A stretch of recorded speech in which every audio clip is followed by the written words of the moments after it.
Bon, ben voilà, ça devrait être à peu près bon, du moins j'espère.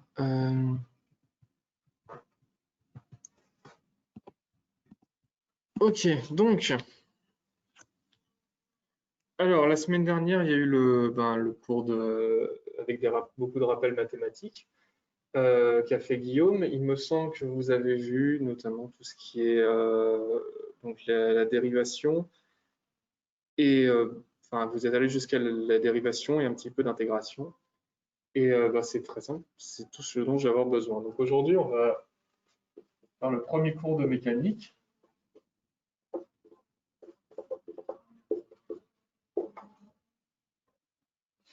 Voilà, donc on va d'abord commencer par discuter les lois fondamentales du mouvement des objets, parce que la mécanique, c'est plus ou moins ça, c'est l'étude du mouvement des corps.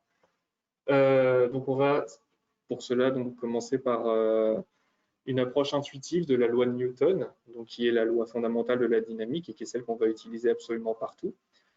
Et ensuite, on va faire deux exemples, qui sont les exemples vraiment de base, qui sont des niveaux qu'on voit au lycée. Et ensuite, on va voir si on a le temps, je ne pense pas qu'on aura le temps, mais l'approche vraiment historique de la mécanique, à savoir l'étude du mouvement des planètes.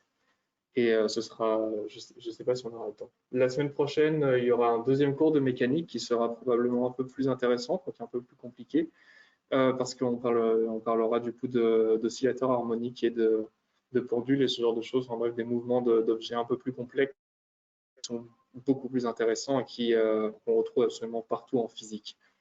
Donc, l'idée de base de la mécanique, c'est que c'est l'étude du mouvement des objets, des corps,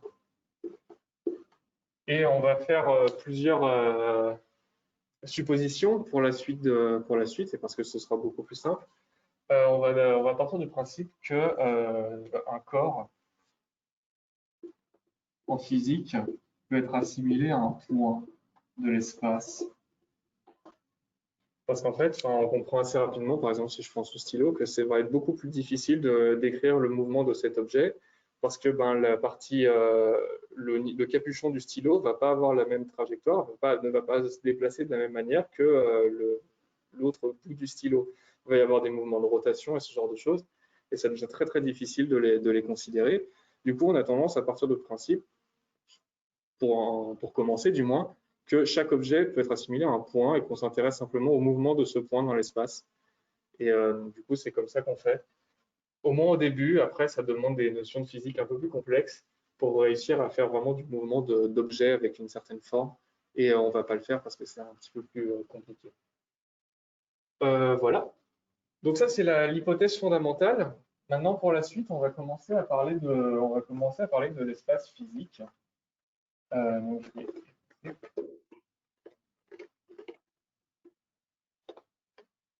alors, il y aura des notes pour ce cours. Enfin, je vous enverrai par mail des notes et l'enregistrement du cours sera mis si ça ne plante pas, sera mis sur la chaîne YouTube. Donc, la première notion que je pense intéressante, donc alors si je fais un grand 1 qui va être approche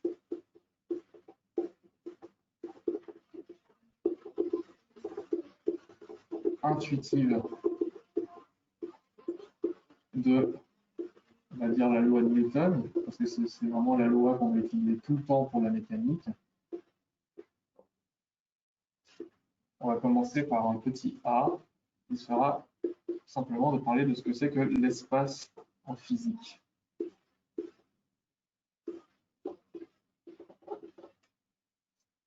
Alors, qu'est-ce qu'on appelle l'espace physique? Ça va être l'espace dans lequel tout se trouve. Voilà, c'est très simple en soi comme définition, c'est pas très difficile. Maintenant, la question, c'est comment est-ce qu'on fait pour représenter ça mathématiquement? C'est-à-dire comment est-ce qu'on fait pour décrire en physique la position d'un objet dans l'espace? Et bien pour ça, on va utiliser les trois coordonnées qui seront, si je me place là où je suis, la hauteur, la largeur et puis la profondeur. Voilà, de cette manière. Et donc, du coup, je vais dire que je suis capable de repérer n'importe quel objet dans l'espace en disant sa hauteur, donc sa largeur, donc sa position sur un axe dans ce sens-là, et puis sa profondeur. La question, c'est, il me faut pour cela que je dise sa hauteur par rapport à quoi. Dans mon cas, parce que ça peut très bien être la hauteur par rapport au sol, la hauteur par rapport à la table, la hauteur par rapport à n'importe quoi, par rapport au plafond, par rapport à Jupiter. Pareil, il faut que je définisse sa position selon l'axe qui se trouve dans ce sens-là. Ça peut être par rapport au mur, ça peut être par rapport à Proxima du Centaure, je ne sais pas. Et donc, du coup, en fait, il faut que je fixe le point qui est ici et qui correspondra à mon zéro, à ce qu'on appelle l'origine. L'origine, on a tendance à la noter O, comme ça. Et c'est mon point de référence. C'est à partir de là que je vais décrire la position de tous les objets qui m'intéressent. Par exemple, si je fixe l'origine comme étant cette partie-là du tableau, je peux dire que mon... Alors, je vais le mettre ici pour des raisons évidentes par rapport à comment j'ai fait mon repère. Je peux décrire où se trouve le stylo par rapport à ce qui permet d'effacer le tableau, en disant que ça se trouve environ, je sais pas, 50 cm sur la droite, 30 cm au-dessus et 10 cm à 10 cm du tableau. Et du coup, de cette manière, je suis capable de définir vraiment à peu près tout. En général, du coup, on va définir ces trois coordonnées. On va les appeler X, Y et Z, mais on peut les appeler comme on veut. Hein. C'est plus simple, c'est pas plus gros. Enfin, pas du tout. X, Y, Z. Et de cette manière, lorsque je m'intéresse à la position, lorsque je souhaite repérer un objet dans l'espace, je vais simplement devoir lui donner trois grandeurs que je vais exprimer en mètres, parce que c'est l'unité la plus naturelle pour exprimer des distances. Donc par exemple, imaginons que j'ai un objet qui se trouve ici. Alors là, c'est pas très très clair. Je vais faire un dessin. Comme ça. Plus ou moins comme ça. La distance qui est ici, donc la position de mon objet, ce sera du coup cette flèche qui sera prise entre l'origine.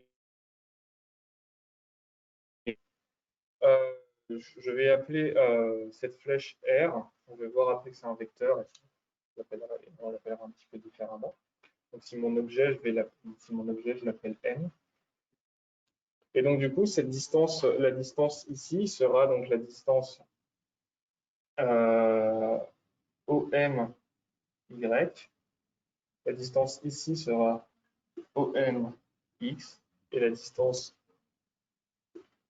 ici, je ne sais pas si c'est très très clair, comme ça, sera OM Z.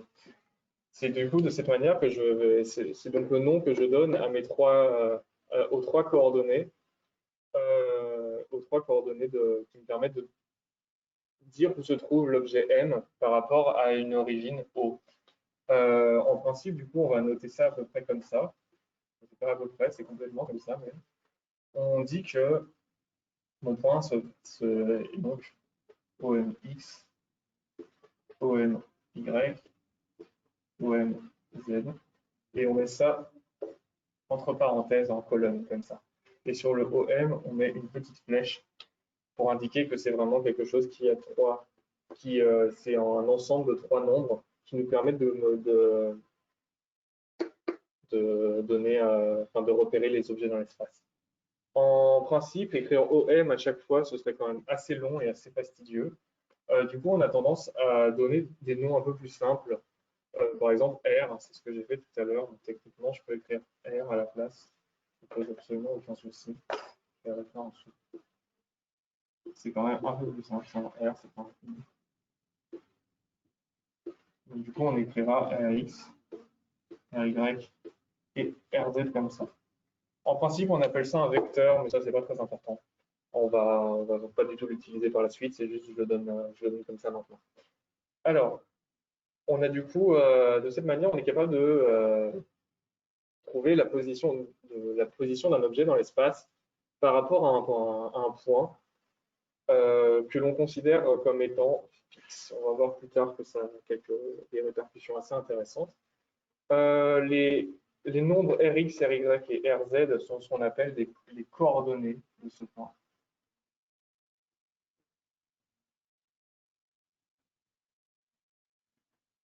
Et c'est...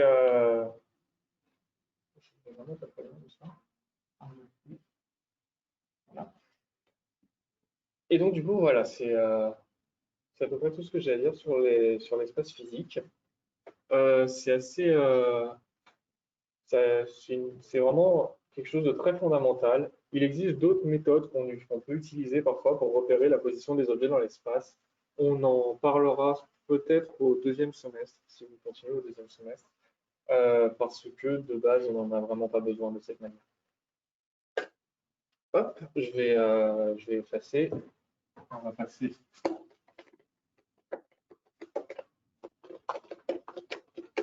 à la suite. Le tableau est vraiment pas très grand, c'est pas très agréable.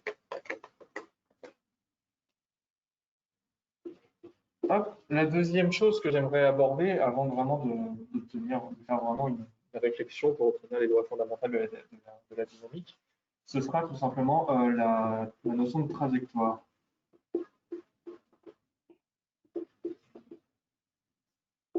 Alors, la trajectoire, intuitivement, ça va être en fait, l'idée sera de voir un petit peu le mouvement de l'objet dans le temps. Utiliser les fonctions du temps. C'est-à-dire que si je veux connaître la position de mon objet selon un certain axe, par exemple, si je veux connaître la distance de mon crayon par rapport au tableau dans le temps, je vais définir une fonction qui, à n'importe quel instant t, va me donner la distance entre le tableau et mon stylo. Et donc, du coup, je peux faire ça pour les trois composantes de la position. Et de cette manière, j'obtiens du coup une fonction Rx de t qui va me donner du coup la distance selon l'axe x entre l'origine et l'objet. Et de la même manière, je peux définir d'autres fonctions, donc trois fonctions. J'ai besoin de trois fonctions pour absolument avoir la trajectoire de mon objet dans le temps, qui seront donc Rx, Ry et Rz. Et donc, du coup, ces trois fonctions, lorsque je les connais, et ben, si je fais un petit dessin, X, Y, Z, et ben, si par exemple je connais la position de mon point hop, à un temps t, et que je connais ensuite la position de mon point. Ouais, ça ne doit pas du tout être positif comme ça. On va faire ça un peu mieux. Donc, imaginons que mon point soit ici. Hop.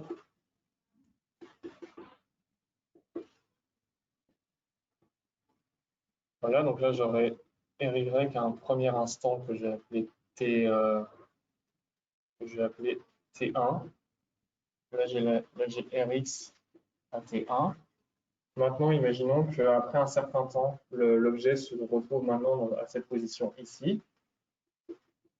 Hop, je vais avoir, je n'ai pas fait assez grand, mais je vais avoir du coup la position Ry, c'est pas Ry à un instant T2, et non, ça c'est Rx en plus, ça ne va plus, et Ry à un instant T2. Et du coup, alors bon, c'est vraiment pas très bien écrit, mais c'est T1, T1, T2 et T2. L'idée, en fait, c'est de retracer de cette manière la trajectoire de mon objet en associant un point à chaque temps t. Et du coup, je peux obtenir, par exemple, ce genre de courbe, vraiment une trajectoire. Alors après, ça peut être vraiment n'importe quoi. c'est la trajectoire d'un objet. Enfin, si je prends la... C'est quelque chose qui est dit. Hop. Si je prends par exemple la position du stylo depuis le début du cours, bah, ça va forcément faire quelque chose d'assez chaotique parce que j'arrête pas de bouger mon stylo. Et donc du coup voilà, donc ça fait cet ensemble qu'on appelle, donc qui correspond à l'ensemble des positions de l'objet dans le temps. Ça va être ce qu'on appelle la trajectoire de l'objet. Voilà, donc c'est une fonction du temps. C'est-à-dire qu'à chaque instant, on va associer la position de l'objet par rapport à l'origine. Et en fait, le problème fondamental de la mécanique, c'est-à-dire vraiment ce qui va nous intéresser, c'est une seule et unique chose, trouver ces trois nombres, ces trois fonctions, Rx de t, Ry de t et Rz de t. C'est la seule, c'est le problème de la mécanique. Et c'est ce sur quoi il y a encore des sujets de recherche actifs aujourd'hui. Parce qu'en fait, on va voir que passer certains exemples très simples, eh ben, on n'est plus capable de trouver de manière des jolies équations pour Rx, Ry et Rz. Voilà, donc ça c'est la trajectoire voilà ce qui conclut la trajectoire la définition de la trajectoire d'un objet physique, d'un point, dans ce cas-là. On va passer, on va du coup commencer à parler d'autres choses assez importantes, à savoir, donc là je vais vraiment faire juste des définitions très basiques. C'est pour ça que ce sera peut-être pas forcément très intéressant. Ce sera plus intéressant quand on commencera à vraiment obtenir la loi de Newton et qu'on obtiendra vraiment des exemples, surtout, on fera des exemples. Donc une des choses vraiment fondamentales qu'on va utiliser en mécanique, ce sera la vitesse. Et on va aussi utiliser une autre chose qu'on a un peu moins l'habitude de voir, qui s'appelle l'impulsion, qui est parfois appelée quantité de mouvement, mais que c'est quand même plus rapide à dire impulsion. Et donc du coup, on va définir assez rapidement ce que c'est que ces deux choses. Donc la vitesse, c'est assez facile de s'en rendre compte. On a déjà vu, enfin, je ne sais pas si Guillaume, la semaine dernière, vous a fait l'exemple de la vitesse pour une dérivée. Je ne sais pas. Enfin, je vais le refaire en fait, c'est parce que c'est vraiment ce qui est plus simple. L'idée fondamentale qu'on se fait de la vitesse, c'est que on prend donc du coup une trajectoire. Par exemple, imaginons qu'on ait une voiture. Voilà. Cette voiture se déplace entre deux villes. Paris. Non. Et en fait, on va être capable de se dire la distance Paris-Lyon, c'est grosso modo 560 km. Je dis ça, je ne sais même pas. Hein. Je ne fais qu'imaginer. Et la voiture va faire ce trajet en, disons, 4h30. Dans ce cas-là, je vais être capable de calculer la vitesse moyenne de la voiture sur ce trajet. Et en fait, bah, du coup, sa vitesse, que je vais appeler V moyen, parce que c'est vraiment une vitesse moyenne, je vais en comparer tout de suite. Ce sera donc 500, elle aura fait 560 km en 4h30. Mon idée, du coup, ça va faire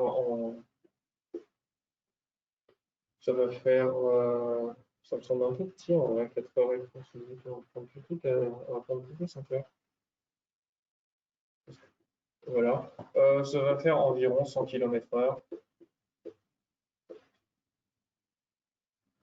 Vraiment environ un petit peu plus. Et donc du coup, voilà. C'est vraiment une vitesse moyenne dans le sens où, techniquement, si je regarde le compteur de la voiture maintenant, Donc avec, par exemple, on peut dire qu'à un moment, il va compter entre 120 et 130. Et en fait, par exemple, sur l'autoroute, à ce point-là, et en fait, on se rend compte que la vitesse de la voiture, à un moment donné, elle n'est pas forcément égale à la vitesse moyenne de la voiture sur tout le trajet. Donc, ça nous donne par exemple, là, du coup, on serait aux alentours de 125 km/h. Dès que la voiture rentrerait en agglomération, elle sera à 50 km/h. Voilà. Et donc, c'est là que c'est assez intéressant de se rendre compte qu'en fait, la vitesse va dépendre, enfin, il y a une différence entre la vitesse moyenne et la vitesse, on va dire, instantanée, c'est-à-dire vraiment la vitesse à un instant T de la voiture. Donc, du coup, comment est-ce qu'on peut faire pour définir cette vitesse? Donc, je vous rappelle, une vitesse, c'est une distance divisée par un temps. Et bien, l'idée pour obtenir une vitesse vraiment instantanée, ça va être de considérer un temps très court. Oula, c'est l'idée de mettre les trucs là. Ça va être de prendre un temps vraiment très court et de voir en ce temps très court quelle est la distance que va avoir parcouru ma voiture. Parce que de cette manière, je vais être capable de me dire que je vais avoir vraiment la vitesse instantanée de la voiture. C'est d'ailleurs comme ça que fonctionne le compteur de vitesse d'une voiture. Ils comptent le nombre de tours d'une roue, ils connaissent les circonférences d'une roue, du coup ils savent à peu près la distance qu'a parcouru la voiture. Et donc du coup, on a juste à compter le temps que met la voiture à faire un certain nombre de tours, la roue de la voiture pour faire un certain nombre de tours, et comme ça on obtient le compteur kilométrique habituel.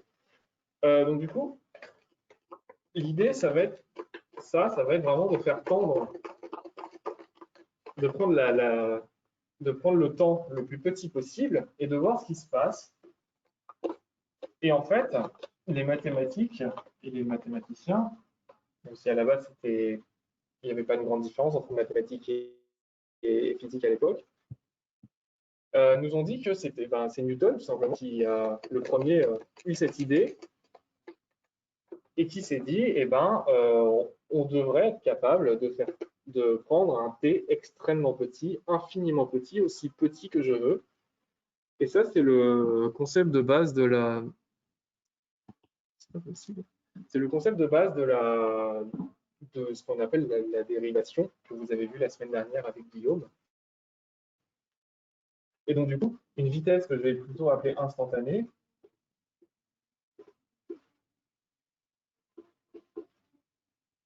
je peux la voir complètement comme étant directement la dérivée de la distance, que je vais appeler d, grand D cette fois-ci, par rapport au temps. Parce que de cette manière, j'obtiens vraiment la distance parcourue pendant un temps aussi petit que je veux. Et c'est donc comme ça qu'on va définir notre vitesse de cette manière. Avant la fanfare, on les entend, même les fenêtres fermées.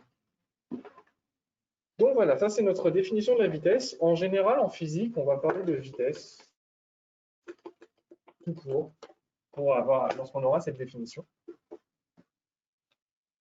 Donc de la vitesse comme étant une dérivée de la distance parcourue par quelque chose par rapport au temps. On continue, on va maintenant se rendre compte, c'est que ce D là, il n'est pas extrêmement bien défini, parce que imaginons que je suis, voilà, je vais faire simplement un exemple à deux dimensions. Donc là, j'ai mon X et mon. Imaginons que j'ai une trajectoire d'un objet sur un cercle, comme ça. La distance entre. Donc ça, c'est un temps T1 et ici. Mais imaginons que mon objet soit maintenant ici à un temps T2. Donc ça, c'est l'objet. Ça, c'est toujours le même objet. La distance entre l'origine et l'objet M au temps T1, ce sera D. Mais la distance entre l'origine et l'objet au temps T2, ce sera aussi D. Donc ça voudrait dire que mon objet, avec cette définition un peu naïve de la vitesse, ça voudrait dire que mon objet n'a pas bougé Alors qu'en fait, il a forcément bougé, puisqu'il est quand même resté sur le cercle, mais il a quand même parcouru toute cette distance-là. Donc du coup, avec cette définition de la vitesse, entre les temps T1 et T2, on peut prendre aussi proche que l'on veut. Hein. L'objectif, c'est vraiment pour avoir un dt ici, il faut vraiment qu'on prenne notre T1 et notre T2 très très très proches. L'idée sera on se rend compte qu'on aurait une distance d qui n'aurait pas changé. Du coup, avec cette définition, on aurait une vitesse nulle. Parce que d n'aurait pas changé dans ce sens-là. La distance entre par rapport à l'origine, la distance n'a pas été modifiée. En réalité, c'est bien faux, on s'en rend bien compte, hein, il y a une distance quand même entre ces deux points, et donc du coup, cette définition ne peut juste pas nous convenir. Donc du coup, ce qu'on va faire, c'est à la place, on va parler directement des coordonnées. On va partir de principe, on sait que la distance, on remarque que la distance entre, hop, la distance ici, donc la coordonnée Rx de notre objet à un instant T1 et la coordonnée Rx de notre objet à un instant T2, elle a bien changé. On voit bien qu'il y a une certaine différence. Et donc, du coup, ce qu'on peut faire, c'est définir la vitesse selon x de l'objet.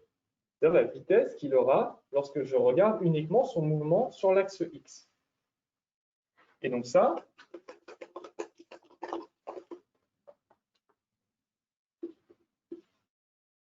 je vais l'appeler Vx. Et ce sera du coup la différence de distance selon axe x, c'est-à-dire la différence entre Rx, pris entre deux instants extrêmement courts. Et du coup, je peux définir comme ça la vitesse d'un objet selon l'axe x comme étant la dérivée de sa position sur l'axe x par rapport au temps. En faisant un raisonnement tout à fait équivalent, je peux définir la distance de mon objet sur l'axe y, enfin la vitesse de l'objet sur l'axe y, et la vitesse de l'objet sur l'axe z.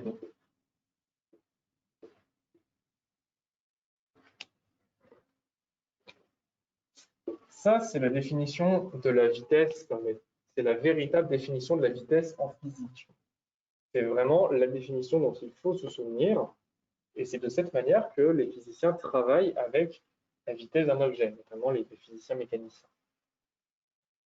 Il est assez intéressant de se rendre compte du coup que je peux décomposer le mouvement d'un objet comme étant plusieurs vitesses. Par exemple, lorsque je lance mon stylo, si celui-ci a une trajectoire qui va faire comme ceci, on se rend compte qu'à n'importe quel moment, je peux décomposer son mouvement comme étant un mouvement selon cet axe et un mouvement selon cet axe.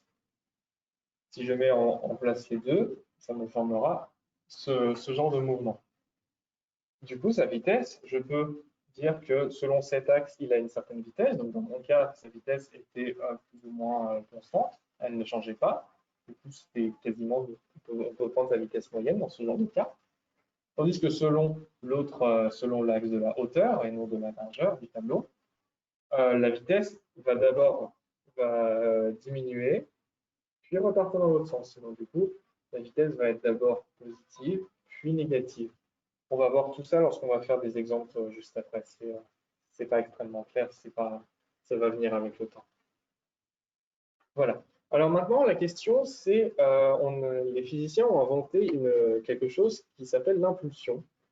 Parce qu'en fait, la vitesse a un fâcheux défaut, c'est que si je prends une poussière qui va à 1000 km/h et un Boeing 747 qui va à 1 km/h, et ben, il y en a un que vous êtes capable d'arrêter et pas l'autre. Et en fait, et pourtant, les deux ont des vitesses tout à fait différentes. Donc, imaginons que je prenne alors une poussière, on va dire une plume qui va donc à, on va dire, 1000 km/h. Et je prends donc un avion qui lui va à 10 km/h. La vitesse me dit que ces deux objets, enfin la plume est quand même beaucoup plus rapide que l'avion.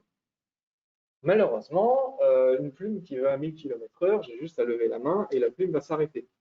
Un avion qui va à 10 km/h en roulant sur le tarmac, je lève ma main, il ne va pas s'arrêter, je vais me faire écraser.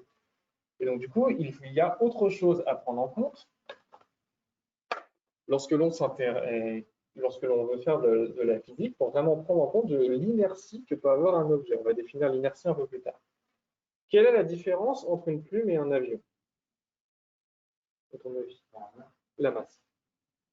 La différence entre une plume et un avion, ça va être la masse. Une plume va faire environ quelques grammes, alors qu'un avion va faire plusieurs tonnes, plusieurs même dizaines ou centaines de tonnes.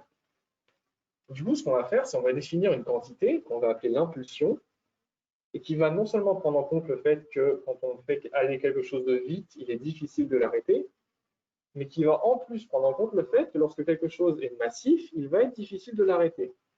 L'impulsion, on a l'habitude de la noter P. Alors, petit p, grand P, moi j'ai tendance à mettre des petits p. Et on va la définir comme étant la masse fois la vitesse. Du coup, j'aurai un PI selon x, un PY qui sera la masse fois la vitesse selon y, et un Z, un PZ qui sera la masse de mon objet fois la vitesse selon Z. On voit alors une certaine différence. C'est que je vois en effet ma plume qui est à 1000 km/h, mais par contre, son impulsion, sachant qu'elle fait seulement quelques grammes, on va dire qu'elle sera grosso modo 1. Alors, les unités de l'impulsion sont pas très belles, mais elle aura 1 kg km par heure. Alors qu'un avion qui va lui à 10 km/h, étant donné qu'il fait énormément, qu'il pèse énormément, on va dire 150 tonnes, et bien directement, on va se rendre compte que c'est quand même un peu plus gros. Ça nous fait 150 tonnes. Voilà. Donc ça nous fait 1 500 000 kg, kilomètres par heure. Et là, je me rends compte tout de suite de pourquoi est-ce que je suis capable d'arrêter une plume, mais pas un avion. Parce que mon impulsion, pour qu'on aime bien son nom, on l'appelle aussi quantité de mouvement, parce qu'il est vrai qu'un avion a tendance à déplacer beaucoup plus d'air, à vraiment avoir un élan beaucoup plus important. On peut aussi l'appeler élan, l'impulsion. Qu'une plume, et on se rend compte avec une application au final assez numérique que, en effet, même si ma plume va à 1000 km/h, elle fera grosso modo, elle aura une impulsion de 1 kg/h, alors qu'un avion, même si mon avion a beau aller à 10 km/h, le fait qu'il se fasse 150 tonnes fait qu'il ira quand même à il aura une impulsion de 1 500 000 kg/h.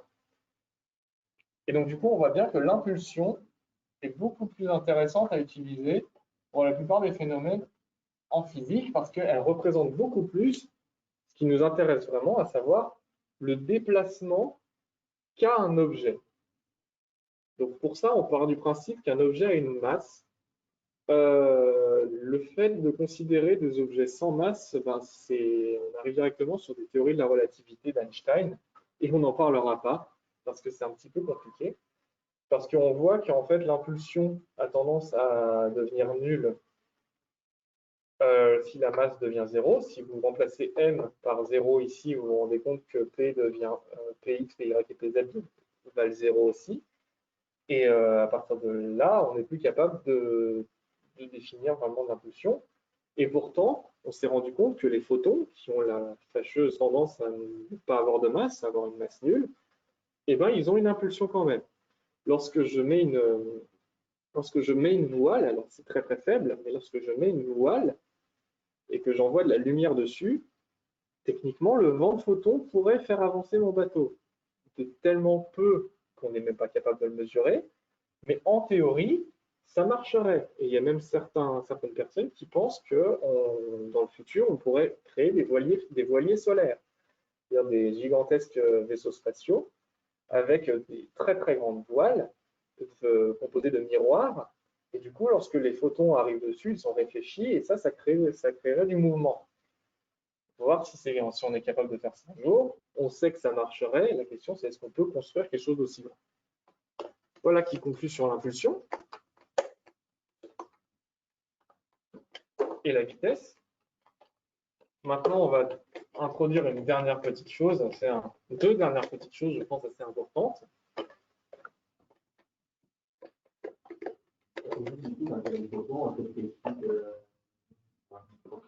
Qu'est-ce qui explique le fait qu'il ait une... En fait, c'est parce que on s'est rendu compte de quelque chose, c'est que un photon... d'abord, ça a été expérimental, hein, ce genre de choses. C'est les travaux de Planck et tout ça. On s'est rendu compte de ça. Et ensuite, on a essayé de trouver une théorie qui fonctionnait à peu près. Il s'est avéré que la relativité d'Einstein permettait de définir une impulsion au photon. Je ne vais pas en parler ici, par contre. C'est un petit peu compliqué, mais on peut en parler éventuellement.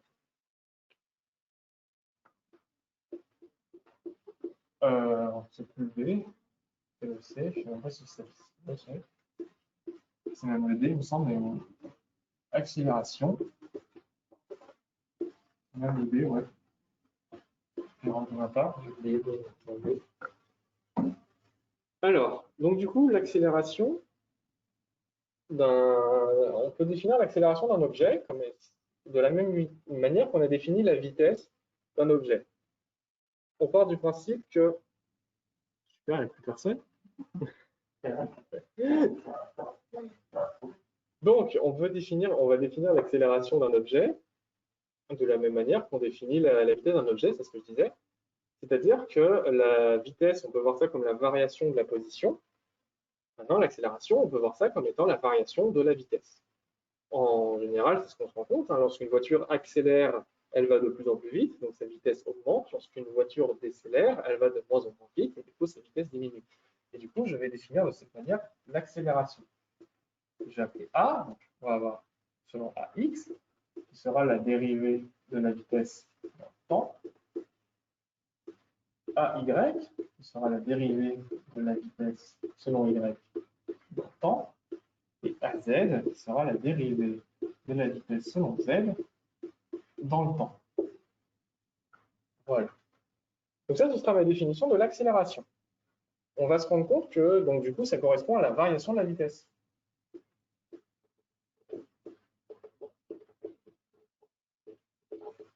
On va se rendre compte de cette définition. En fait, ce que je voulais dire, c'est qu'on va se rendre compte qu'elle est d'une importance fondamentale en mécanique, parce qu'avec elle, on va être capable de formuler la loi de Newton, qui sera vraiment le fondement de base. Donc voilà, donc ça termine l'accélération. Je n'ai pas grand-chose à dire dessus actuellement.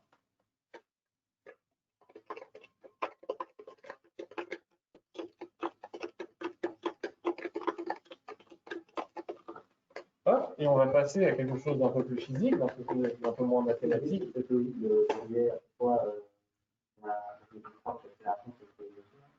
Alors, ça n'a pas vraiment d'intérêt, enfin, ça n'a pas grand intérêt. Limite, on s'arrête ici. Dériver l'accélération, ça a ses utilités parfois, mais en vrai, très rarement. Non, enfin, ce serait l'accélération de l'accélération techniquement, mais on n'a pas de... Non, en vrai, genre, j'ai pas d'exemple qui me viennent en tête de fois où on peut utiliser la dérivée de l'accélération. Donc alors les forces. On va parler de forces un peu plus... On va parler de quelque chose qui est un petit peu plus physique. Il existe 4 forces fondamentales en physique. Toutes les autres forces,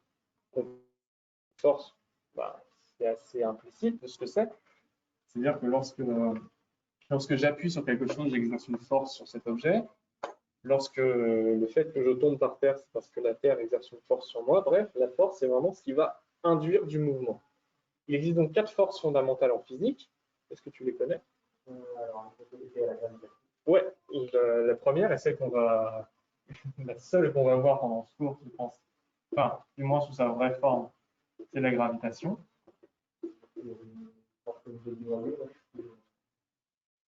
Du noyau atomique? Ouais, alors je vais pas le dire tout de suite, ça arrivera après, mais oui. Alors ça, c'est 2 forces qu'on appelle les forces nucléaires fortes.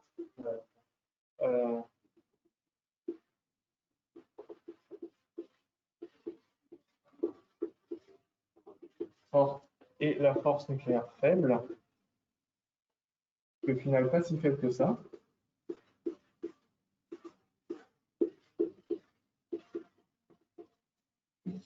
Voilà. Et il en manque une dernière. C'est la force électromagnétique.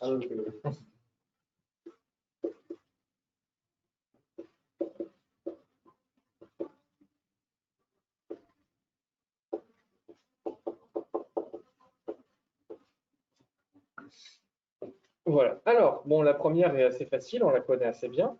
La deuxième, c'est le fait que lorsqu'on a un champ électrique ou un champ magnétique, il exerce une force sur toute particule qui est ce qu'on appelle chargée. Je ne vais pas aller plus loin, mais c'est la force électromagnétique qui fait que lorsque j'appuie sur la table, je ne passe pas au travers de la table, entre autres choses. Parce que les atomes de la table repoussent les atomes de ma main assez fort pour que je ne passe pas au travers de la table ou du tableau ou de quoi que ce soit. Donc c'est vraiment limite la force qu'on voit le plus tous les jours. En plus, elle est responsable de la lumière parce que chaque force est véhiculée par des particules en mécanique quantique. Et la particule qui véhicule la force électromagnétique, c'est le photon, donc tout simplement la lumière. Donc c'est vraiment la force qu'on voit le plus aisément. Les forces nucléaires fortes et faibles,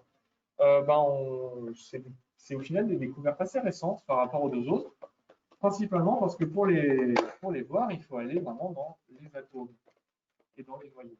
Elles sont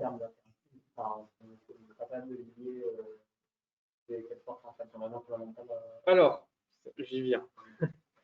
Mais alors déjà, c'est intéressant de se rendre compte qu'en fait, on les a appelées fortes et faibles. En vrai, la faible n'est pas vraiment pas si faible que ça. Surtout, c'est qu'elle est vraiment à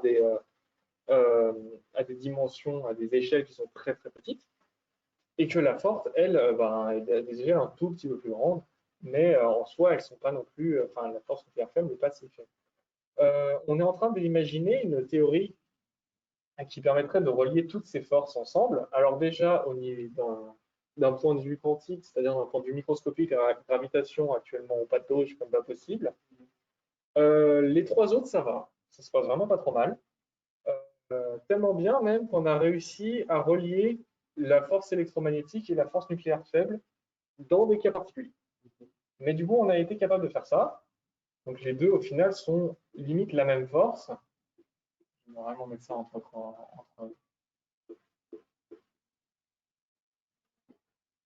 environ la même force. Il y a des cas particuliers, je ne suis vraiment pas un expert là-dessus. Maintenant, la question, c'est est-ce qu'on va être capable de relier la force nucléaire forte aussi, ce serait bien, et de trouver enfin une théorie quantique de la gravitation. Mais là, bon, c'est un peu, je dépasse complètement le cadre du cours. Ce qui est important de savoir, du coup, c'est quelle va être l'action d'une force sur un objet. Et en fait, qu'est-ce qui se passe là-dessus?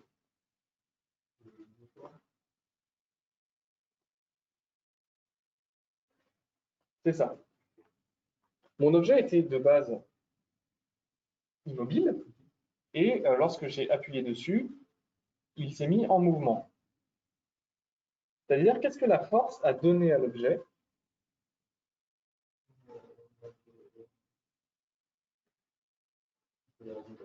Ouais, c'est ça. Vu que l'objet est de base immobile, du coup, il a une vitesse nulle. Lorsque je l'ai bougé, je lui ai donné une certaine vitesse. Du coup, si j'ai fait passer sa vitesse initiale, donc à un temps t1 et 0, et puis à la fin, elle vaut une certaine chose, genre A. Si je l'ai fait passer de 0 à A, qu'est-ce qui s'est passé au niveau de la vitesse? La vitesse a... Ouais, c'est ça. Il y a eu une accélération.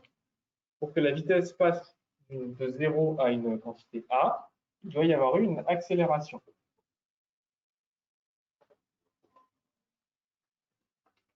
Donc du coup, lorsque j'exerce une force, cette force induit une accélération sur mon objet. En réalité, c'est un tout petit peu plus compliqué que ça, parce qu'il faut prendre autre chose en compte.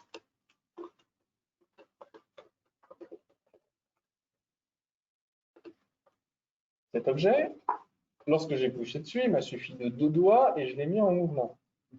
Le tableau, si je prends mes 2 doigts et j'applique la même force, il ne se met pas en mouvement. Il faut que je prenne autre chose en compte, probablement, si je veux vraiment obtenir une équation qui m'explique bien comment fonctionne le mouvement des corps. Et cette chose que je dois prendre en compte, c'est... Ouais, alors, qu'est-ce qui fait que je sais...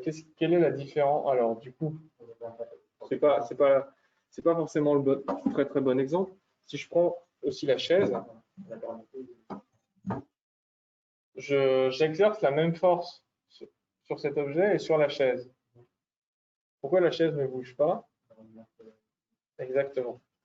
Il faut aussi prendre en compte la masse de l'objet. Ça va être beaucoup plus simple de faire bouger un objet léger que de faire bouger un objet lourd. Tout simplement parce que ça limite la définition de la masse. C'est comme ça que fonctionne la masse. Et du coup, si on doit prendre en compte aussi la masse de l'objet, est-ce qu'on va utiliser la vitesse ou est-ce qu'on n'aurait pas une autre quantité qu'on a introduite juste avant? Ouais, c'est ça. On ne va pas utiliser la vitesse, on va à la place utiliser l'impulsion. Et donc, du coup, ça me permet d'arriver directement à la loi fondamentale de la dynamique. Avant que je fasse une toute petite digression sur autre chose. Partie E, j'ai appelé ça formulation.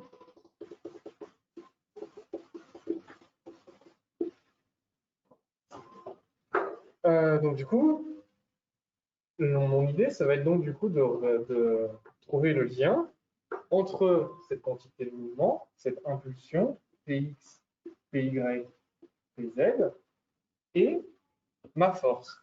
Donc, la force que j'exerce sur l'objet au niveau de la profondeur, donc lorsque je pousse dessus dans ce sens-là, c'est-à-dire ma force sur X, ma force lorsque je pousse l'objet de gauche à droite, ma force selon Y, et ma force que j'exerce sur l'objet lorsque je le tire vers le haut, je le pousse vers le bas, la force selon Z.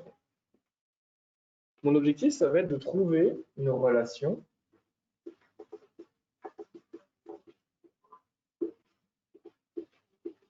entre ces deux quantités. Et pour ça, et du coup, on va essayer d'imaginer comment est-ce que ça peut se faire. Alors, lorsque j'exerce une force selon X, qu'est-ce qui arrive à l'impulsion?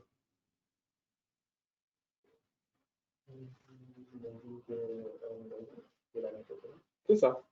Si la vitesse augmente, l'impulsion va augmenter. Et donc, du coup, si l'impulsion augmente, la dérivée de l'impulsion change. Et en fait, on peut assez facilement se rendre compte que, du coup, ce qu'on peut écrire, c'est que la force selon X est égale à la dérivée de l'impulsion par rapport au temps. C'est-à-dire que lorsque j'applique une force à un objet, je vais changer son impulsion. C'est ce qui se passe. Ici, si l'impulsion de l'objet est nulle, j'applique une force, l'impulsion de l'objet change. Pour ma chaise, ou pour le tableau, j'applique une force à l'objet. On ne le voit pas parce que c'est tellement petit. Tous les tout petits atomes qu'il y a sous mon doigt va changer très très légèrement. C'est pour ça qu'on prend l'impulsion et pas la vitesse. Et donc du coup, ça va être ça, cette relation fondamentale de la dynamique, de la mécanique, de tout ce que vous voulez, qui va nous dire donc que la variation de l'impulsion selon l'axe X est égale à la force. Il en va de même sur tous les autres axes.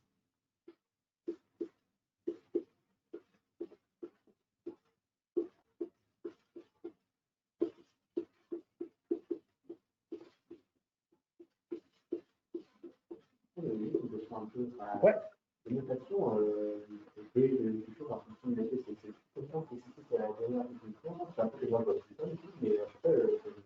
Alors, D sur D quelque chose, c'est en général comme ça qu'on note la dérivée. C'est une notation qui est due à Leibniz. Ouais, c'est ça. En fait, ça a le mérite de base quand on est par exemple au lycée ou ce genre de choses. Lorsqu'on a une fonction f de x, on écrit sa dérivée f' de x, sa seconde f', parce qu'en fait c'est plus simple. Mais en fait, après, en physique, on arrive à des moments où on a des fonctions qui peuvent dépendre de plusieurs variables, f de x ou y. Je peux dériver par rapport à n'importe laquelle de ces variables. Et du coup, si j'écris f', qu'est-ce que ça veut dire? C'est la question qu'on se pose. Et en fait, on ne sait pas, on n'est pas capable de le dire. Du coup, on a besoin de se dire par rapport à quoi est-ce qu'on dérive. Du coup, on écrit df sur dx, la dérivée par rapport à x, ou df sur dy. Ouais, c'est ça. Alors après, oui, on met techniquement des partiels, mais bon, ça, je ne le fais pas parce que j'ai pas besoin, ça fera juste pleurer un mathématicien, mais bon, c'est pas trop grave, ça. Et en fait, on utilise un d parce que c'est vraiment la distance entre deux choses. Tu peux voir, si tu prends la dérivée, c'est f de x plus h moins f de x. Alors, je vais plutôt utiliser une autre définition qui a le mérite de plus visible. F de b moins f de a sur b moins a lorsque a devient infiniment proche de b. Ça, c'est la définition de la dérivée. Donc ça f' ou b ou a comme vous voulez. Et en fait, ça, voilà, ça, c'est ce qu'on noterait dt du coup. Et ça, ce serait mon df. Et du coup, j'aurais df sur dt de cette. C'est comme ça, c'est de là que vient la notation. Hop, petit aparté. Et donc voilà. Alors, ce qu'on appelle la loi de Newton. En réalité, il y a 3 lois de Newton, mais on va vraiment en utiliser qu'une. Elle est fondamentale. En réalité, c'est la seconde loi de Newton, mais la première est limite incluse dans celle-ci. Je n'ai pas envie que ce soit trop compliqué. Donc voilà, c'est vraiment la base de la base. Et c'est avec ça qu'on va être vraiment capable de tout faire. Donc du coup, je vais la réécrire dans un point. Donc j'ai dpx dt égale à 9 sur x, dpy sur dt égale à 9 sur y, et dpz sur dt égale à 9 selon z. Hop, voilà. Comme ça, je la garde toujours. Parce que je vais en avoir beaucoup besoin. Voilà. Alors, on a bientôt fini les définitions. On va pouvoir passer aux exemples pour voir si ça marche, ce qu'on a fait. D'abord, petite chose que j'aimerais préciser, c'est une notion assez importante et que je ne vais pas forcément vous demander de retenir, la notion de référentiel inertiel. En fait, l'idée, elle est extrêmement simple et tout le monde l'a déjà vu lorsque, par exemple, vous êtes en voiture et qu'il y a un virage, vous êtes collé contre la portière ou contre l'autre côté. Ça dépend de si vous êtes passager ou conducteur. Ça dépend aussi de l'orientation du virage. On voit en fait du coup de cette manière apparaître une force qui va venir vous plaquer contre la portière ou vers l'intérieur de la voiture. Ça, c'est dû à ce qu'on appelle le fait que la voiture, lorsqu'elle tourne, n'est pas un référentiel inertiel. Alors en fait, c'est très simple. L'idée, c'est de prendre un référentiel. En physique, c'est ce que je vous ai appelé l'espace physique. Hein. C'est un système de coordonnées x, y, z avec une origine. Et l'idée, en fait, c'est de se dire, OK, dans un référentiel inertiel, l'origine de mon système de coordonnées ne bouge pas, est parfaitement immobile. Et on a fait tous nos calculs, toutes nos définitions et tout ça, en partant du principe que, en effet, dans ce référentiel, mon origine est immobile. Maintenant, qu'est-ce qui se passerait? Enfin, on se rend compte assez rapidement que c'est très rare, les référentiels inertiels. Si je prends donc du coup toujours mon exemple, ce qui me permet de passer le tableau, dans la pièce, il ne bouge pas. Et pourtant, si je le regarde depuis l'espace, il bouge parce que la Terre tourne. Et en même temps, la Terre, elle tourne autour du Soleil, donc depuis le Soleil, il bouge. Et en même temps, le Soleil tourne dans la galaxie, donc depuis le centre de la galaxie, je le vois aussi bouger, et même très très très vite. Donc du coup, je ne peux pas techniquement dire que en prenant la salle comme système de coordonnées, on appelle ça un référentiel, référentiel égale système de coordonnées, espace physique, système de coordonnées. Lorsque je m'intéresse du coup à lorsque je veux prendre la salle comme référentiel, et ben en fait je ne peux pas, parce qu'au bout d'un moment, le fait que la Terre tourne et tout ça fait que l'origine va finir par bouger, va être décalée très légèrement. Et du coup, techniquement, je ne peux pas. Pour des expériences à peu près courtes, c'est de l'ordre de la minute, on peut considérer la salle comme inertielle, c'est-à-dire comme ayant une origine qui ne bouge pas. Pour des expériences plus longues, en laboratoire, on va devoir prendre en compte ce genre de choses, notamment sur vraiment des expériences à une précision, qui ont vraiment une précision millimétrique sur certaines choses. Et donc, du coup, on ne peut plus négliger le fait que cette salle n'est pas ce qu'on appelle un référentiel inertiel et que cette loi de Newton, elle n'est valable que dans un référentiel inertiel. Ouais, c'est ça. On dit d'un référentiel inertiel qui est c'est un référentiel galiléen. Voilà. Donc du coup, voilà, petite digression. En vérité, un référentiel inertiel n'a pas besoin d'avoir une origine fixe. L'origine peut aussi être en mouvement qu'on appelle rectiligne uniforme, c'est-à-dire qu'il avance à vitesse constante dans le temps. On s'en fiche, ça dépasse un petit peu le sujet de ce cours.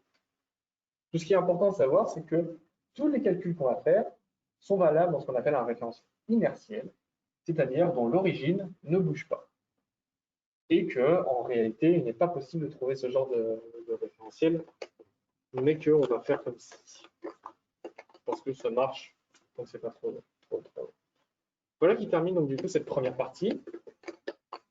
J'ai gardé la loi de Newton à côté, mais on va du coup passer à juste quelques exemples. Le premier exemple que j'aimerais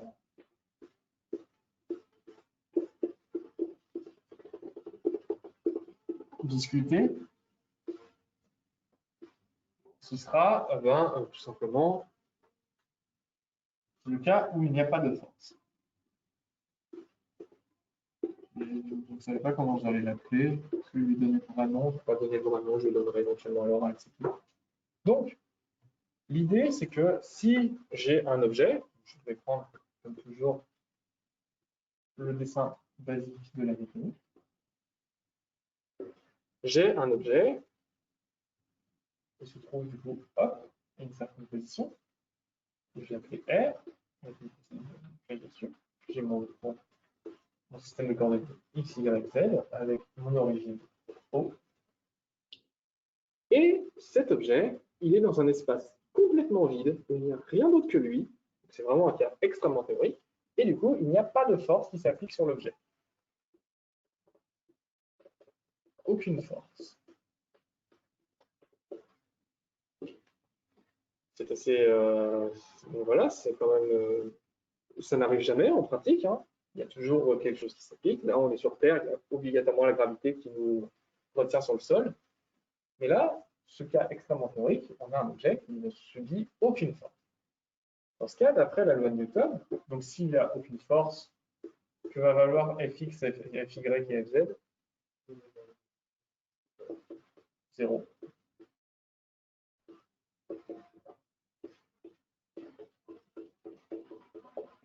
Maintenant, je vais reprendre ma loi de Newton.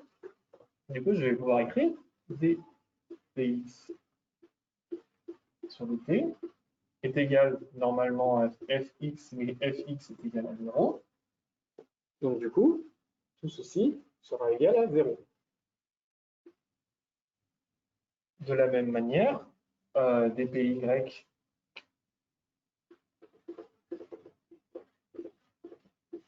sur dt est égal à 0, d de z sur le t est égal à 0. Qu'est-ce que ça signifie?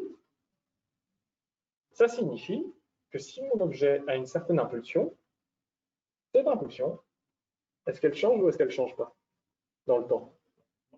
Non, du coup, elle ne change pas dans le temps. Son impulsion,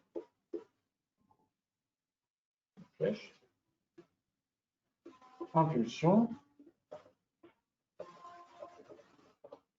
ne change pas. Elle reste constante.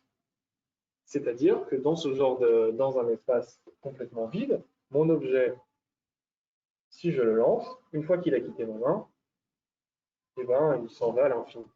Avec toujours la même vitesse, toujours la même impulsion, sa masse ne change pas, du coup s'il a la même vitesse, il a la même impulsion, et du coup, de cette manière, il avance à l'infini. C'est le problème d'ailleurs sur des astronautes, parce que bon, ils sont pas exactement dans le vide, mais enfin, sur la station spatiale internationale, elle tourne de telle sorte qu'on ne ressent plus l'attraction terrestre, en gros. Et du coup, s'ils sortaient sans câblage pour les retenir à la station, il suffirait qu'ils donnent un tout petit coup sur la station, ils s'éloigneraient à jamais de la station sans jamais avoir aucun moyen d'en revenir. Ça, on appelle ça aussi la première loi de Newton. La première loi de Newton, c'est dans l'autre sens. C'est si l'impulsion d'un objet ne change pas, alors, s'il n'est soumis du coup à aucune force extérieure, l'objet va juste tout droit à vitesse constante. Bon, ça, c'est ce qu'on appelle la première loi de Newton, mais on la retrouve assez rapidement à partir de cette loi beaucoup plus générale. On appelle en physique la seconde loi de Newton. Et donc voilà, donc ça c'est le premier exemple, l'exemple peut-être le plus simple, mais aussi de notre côté un exemple assez intéressant. Parce que on le voit en pratique absolument jamais, mais ça nous permet de définir ce qu'on appelle l'inertie d'un corps,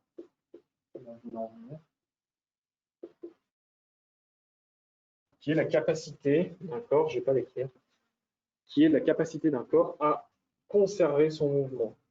C'est pour ça que la première loi de Newton, on l'appelle la loi d'inertie, c'est le fait que, soumis à aucune force extérieure, si l'objet n'est soumis à aucune interaction et dans un espace complètement vide,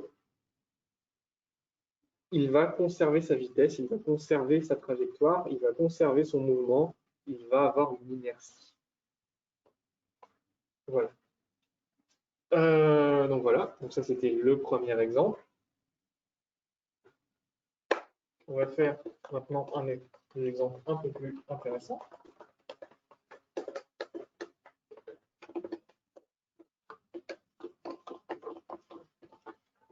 Deuxième exemple, la chute libre.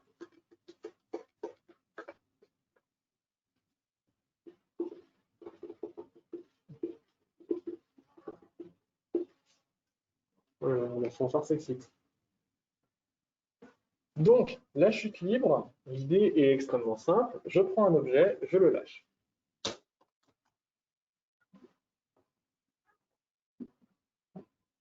Alors, quantitativement, si on regarde la trajectoire de l'objet lorsque je le lâche,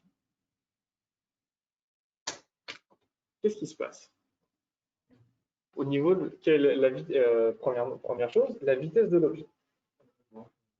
C'est ça. Au début, l'objet a une vitesse nulle parce que je le tiens. Il ne descend pas, ni ne monte, ni ne va n'importe où. Ensuite, dès que je le lâche, il va commencer petit à petit à gagner de la vitesse. Et il va en gagner de plus en plus. Du coup, maintenant, pour ce qui concerne la trajectoire de l'objet. Ouais, c'est ça. L'objet va tout droit. Donc, du coup, dès que je lâche, il va juste faire que tomber en allant tout droit vers le sol. Concernant les forces, quelle est la force, lorsque je lâche l'objet, quelle est la force qui s'applique sur l'objet? C'est ça. C'est la seule force qui s'applique. On va négliger le frottement de l'air. Ça, c'est une chose assez fondamentale qu'on fait en physique. et qu'on va faire quasiment tout le temps. Je ne sais pas, peut-être que l'année prochaine, il y aura du frottement de l'air, mais aujourd'hui, en tout cas, on néglige le frottement de l'air. Le frottement, on peut voir ça comme une force qui va venir freiner les objets. On va avoir le principe qu'il n'existe pas et on va essayer de voir si c'est une bonne approximation, si c'est une bonne supposition. Donc du coup, ce qu'on fait, c'est on dessine comme d'habitude notre petit graphique. Mais en fait, on va se rendre compte assez rapidement d'une chose. Si j'ai mon objet qui est ici, au point de départ, donc à t égale 0, est-ce que j'ai besoin des axes x et y? Non, parce que mon objet va juste tomber en fait. Donc ce que je fais, c'est j'oriente mon axe Z. Techniquement, je pourrais orienter ça n'importe comment, mais la bonne chose à faire, l'idée vraiment intéressante, ce serait d'orienter l'axe Z de telle sorte à ce que la gravité ne s'exerce que selon l'axe Z. C'est-à-dire que là, hop, j'ai la gravité qui s'exerce seulement selon Z. Dans ce cas-là, je peux ne pas utiliser tout simplement les autres axes. Plus simple. Alors, on va s'en priver. Donc voilà. Donc mon objet, si je prends des instantanés toutes les 0,1 seconde par exemple, il va au début tomber, il va tomber comme ça, en accélérant de plus en plus vite dans sa chute. Maintenant, on va essayer de retrouver donc, tous ces résultats qu'on a fait à la main, juste en réfléchissant un petit peu, en utilisant cette loi de Newton. Et donc du coup, je n'ai plus qu'une seule équation parce que selon x et y, je n'ai pas besoin de m'en occuper. Dans tous les cas, ça ne va pas changer. Il y a la force s'applique uniquement selon la direction z. Donc du coup, l'équation qui m'intéresse, c'est dire que la variation temporelle de la quantité de mouvement est égale à la force selon V. Maintenant, on va devoir faire juste une rapide digression pour savoir à quoi ressemble la force de la gravité, comment est-ce qu'on peut l'exprimer. Et pour ça, en fait, on va devoir revenir un tout petit peu, faire une toute petite approche historique sur comment est-ce que la gravité s'est faite. Donc, vous avez déjà tous entendu parler, je te dis tous, tout seul, enfin, tu as déjà entendu parler de la fameuse histoire de Newton qui s'est très pris une pomme sur la tête. La véritable histoire est en réalité assez différente. On avait Newton allongé sous un arbre, pas sous un arbre, mais proche d'un arbre, comme ça.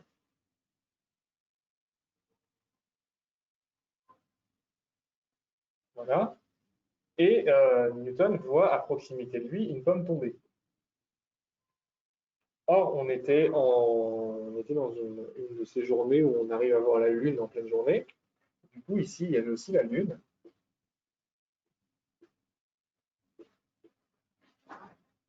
Et du coup, Newton a une idée tout à fait intéressante et vraiment assez nouvelle à son époque. Il s'est dit, OK, la pomme tombe vers le sol, pas la Lune.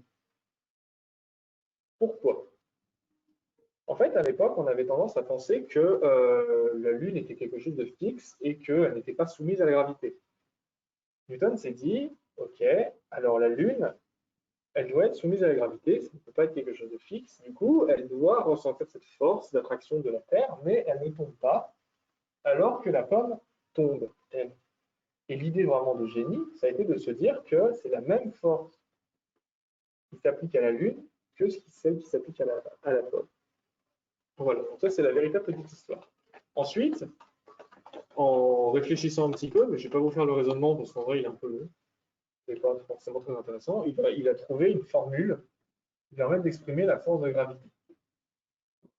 Et cette formule, elle est très simple. Donc, prenons deux objets. Un objet de masse M1 et un objet de masse M2. On cherche la force d'attraction entre ces deux objets. Et en fait, il a trouvé cette formule assez intéressante. Donc, si j'appelle D la distance entre les deux objets, la force qui s'applique sera M1 fois M2 divisé par la distance fois une certaine constante qu'on a appelée G plus tard, c'est la constante de gravitation. C'est pour ça qu'on l'a appelée G. La valeur de G n'a pas vraiment d'importance.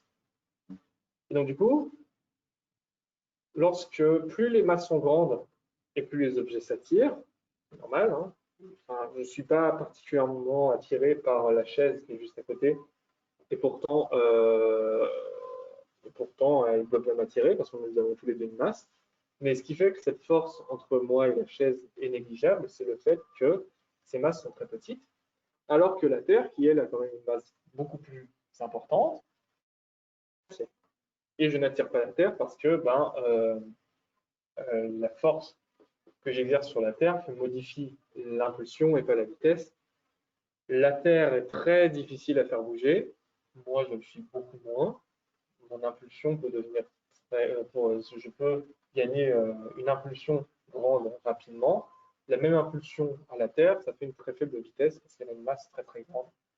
Et donc, du coup, c'est pour ça que je suis attiré. Je ressens plus les effets de l'attraction de la Terre que la Terre ne ressent les effets de mon attraction. Donc voilà, donc cette formule-là de la force de gravitation, on peut maintenant la mesurer en partant du principe que M1, c'est la Terre, et que M2, c'est l'objet. Comme l'objet se trouve à la surface de la Terre,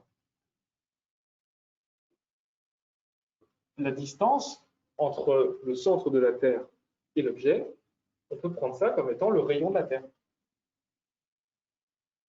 Je vais l'appeler RT. Rayon. RT. Dans ce cas, ma formule de la force peut s'écrire de la manière suivante. M2 fois G M1 sur le rayon de la Terre au carré. Ceci, quel que soit l'endroit où je suis sur Terre, ne va jamais changer. Parce que la masse de la Terre ne va pas changer, il n'y a pas de raison. Le rayon de la Terre, en vrai, il change un petit peu en fonction de là où on est, mais c'est très faible. Et la constante G, elle ne change pas non plus. Et du coup, ça, c'est ce qu'on peut appeler une nouvelle constante. On va appeler petit g, et je vais l'écrire ici, parce que je vais la garder pour plus tard. G est environ égal à 10, et il a les dimensions d'une accélération, c'est-à-dire mètres par seconde au carré. C'est pour ça qu'on a tendance à appeler G l'accélération de la pesanteur terrestre, parce que c'est l'accélération que me fait ressentir, que me donne la Terre, l'attraction terrestre. Donc voilà, donc ce petit g, voilà. Et donc du coup, ça c'est l'expression de la force. Qu'est-ce que j'ai fait là? Entre. Non, pas ça, c'est pas ça que je voulais.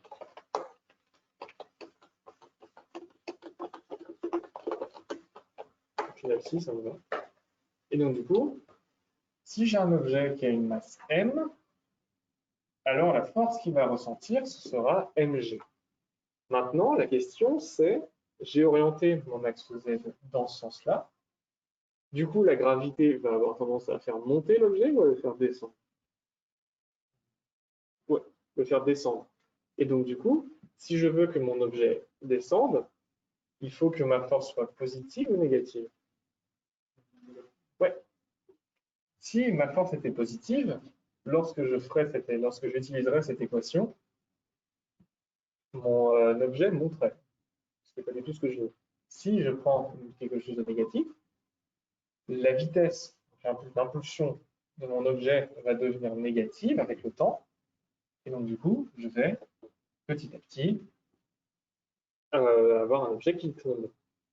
Si, et j'avais à la place décidé d'orienter mon axe Z dans l'autre sens, c'est-à-dire de me mettre dans un monde de la tête en bas, auquel cas, si je me mets la tête en bas, je vois les objets qui tombent, enfin qui montent au lieu de tomber.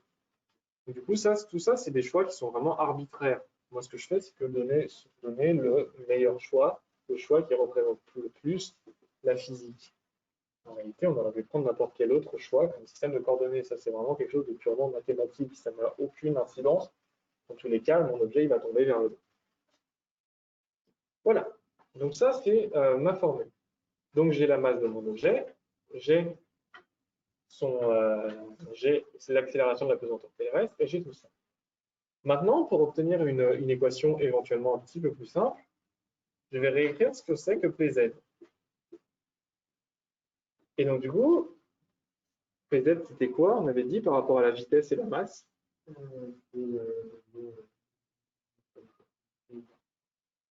Non, PZ, non. Il n'y a pas de dérivée.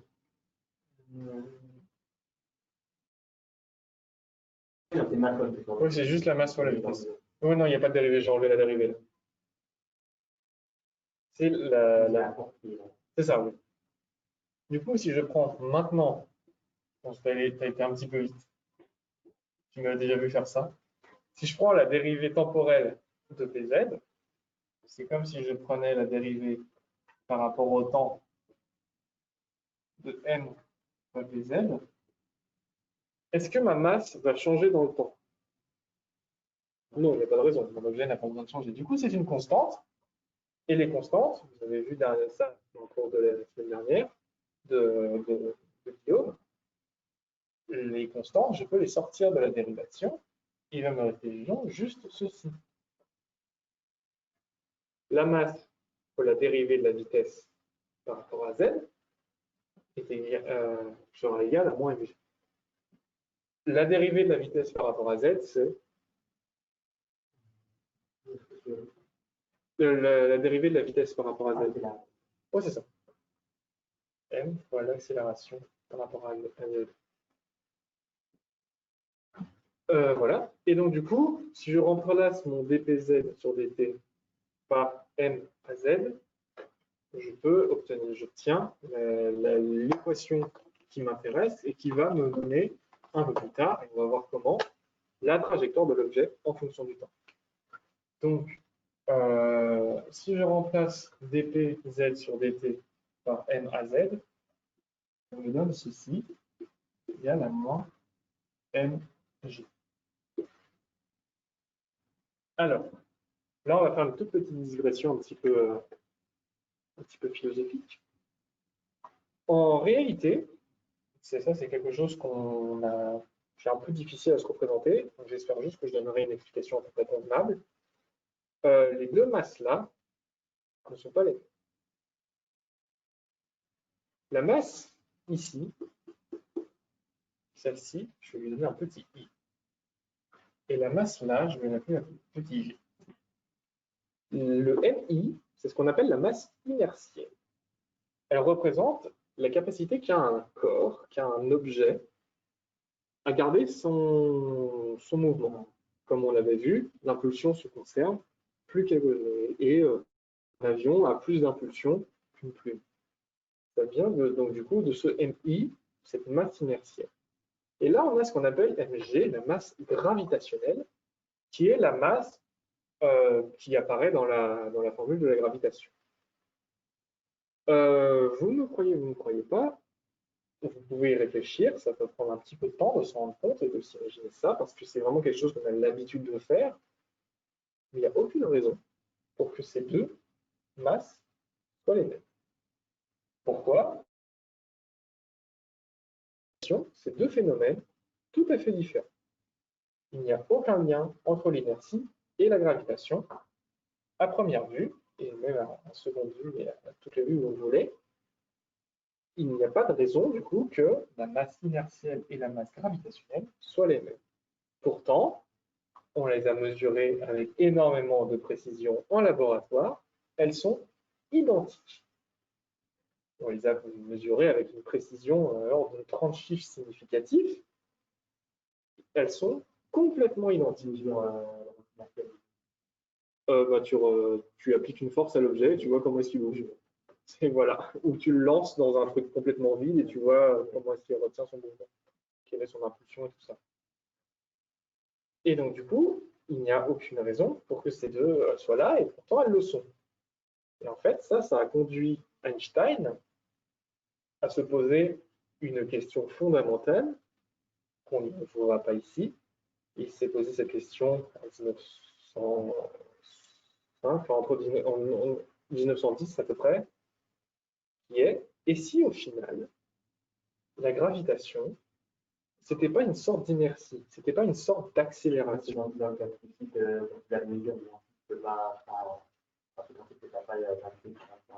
Oui, oui, tu pars du principe complètement. Enfin, c'est ta gravité, elle s'exerce seulement vers le bas. Du coup, quand tu tires quelque chose à l'horizontale, la gravité n'influe pas sur l'horizontale. Et du coup, voilà, Einstein s'est dit, et si au final la gravitation, c'était pas un phénomène lié à l'accélération, lié à l'inertie, qui expliquerait directement la masse inertielle et la masse gravitationnelle. Et en fait, avec juste ce postulat de base, eh ben, il a fondé la relativité générale. C'est un postulat de base. C'est soit quelque chose d'assez intéressant, mais en ce qui nous concerne, on va partir du principe que oui, la masse inertielle et la masse gravitationnelle, c'est la même chose. Et on va les considérer comme identiques. Du coup, si elles sont identiques, lorsque j'ai ma fois z égale moins mg, je peux les simplifier et obtenir directement l'accélération selon z, c'est-à-dire la dérivée de la vitesse selon z, est égale à une constante g. Voilà, là, j'ai vraiment ce qui m'intéresse, j'ai une équation facile à résoudre, enfin facile, intéressante, et que je peux résoudre. J'ai fait tous les raisonnements physiques possibles pour arriver à cette équation. Maintenant, il ne me reste plus qu'à faire des mathématiques pour la résoudre. Je vais la réécrire un tout petit peu. dz sur dt égale g. G, c'est une constante. Moins g plus. C'est vers le bas. Alors, il va finir 40 ans, c'est bon. J'aurai le temps de terminer la chute libre et puis de montrer un petit truc intéressant. Alors,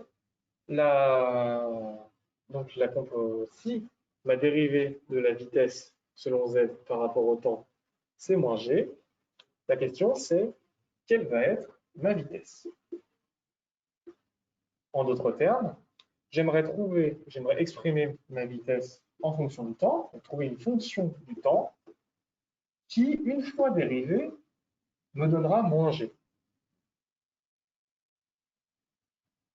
On appelle ça intégrer, on appelle ça trouver la primitive de v.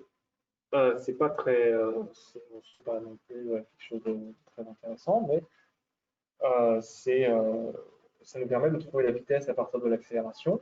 On va voir que faire la même chose à partir de la vitesse nous permettra de trouver la position de l'objet à tout temps, en tout temps. Alors, quel est donc du coup, est-ce que tu as une idée de fonction qui, une fois dérivée par rapport au temps, me donnera moins g? Ouais. Alors, c'est pas x, c'était. Mais bref, c'est l'idée là. Oui, c'est ça. Moins gt plus une constante. La constante, je vais l'appeler alpha. On l'expliquera après. En effet, lorsque je dérive ceci, je remarque que temporel de moins gt plus alpha, je fais le détail bien parce que pour la première truc, ce sera du coup la dérivée temporelle de moins gt plus dérivée temporelle de alpha. Alpha est une constante, il ne dépend pas de t, du coup, cette partie-là sera égale à 0. Ici, on a une constante fois t, dont la dérivée, c'est juste la constante. La constante, c'est moins g. Et donc, du coup, lorsque je dérive moins gt plus alpha, j'obtiens bien moins g. Donc, du coup, c'est intéressant d'avoir pris ça comme ça. Il ne faut, dans ce genre de cas-là, absolument jamais oublier la constante. C'est très important. La constante est extrêmement utile parce qu'en fait, on va se rendre compte d'une chose. Si je prends du coup cette fonction, je le prends au t0, au premier temps, donc à t égale 0.